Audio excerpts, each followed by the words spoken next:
Hi guys! Kakatapos lang namin magpamassage ng asawa ko at meron na naman ako sa inyong chichika ha. Konting suggestion lang at advice ko dun sa mga magpapamassage din. Gusto kong sabihin sa inyo na kapag magpapamassage kayo, make sure nyo na ang phone nyo ay naka-silent. Kasi meron kaming kasamang nagpapamasahe, katabi namin siya at ang lakas-lakas ng phone niya. 3 beses na siyang nagre-ring. Ay unang tumawag, di sinagot. Pangalawa, hindi na naman sinagot. Pangatlo, di pa rin sinagot. So make sure nyo na hindi kayo nakakaabala sa kapwa nyo minamasahe. Okay? Kasi nagigising o kaya nawawala yung sarap ng paghagod sa amin. Nagising ka ba nung tumatawag yung san? Ako lang pala ang nakapansin. So, yun. Suggestion ko, please make sure to turn off your phone first. Alright? So, that's it. Happy and blessed Sunday to every one of you.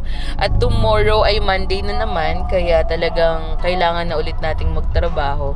At pinaka-favorite ko kapag nagpapamassage, after magpamassage ay humigop ng sabaw. Kaya kami ay maghahanap ng sabaw. So, yun lang. Bye.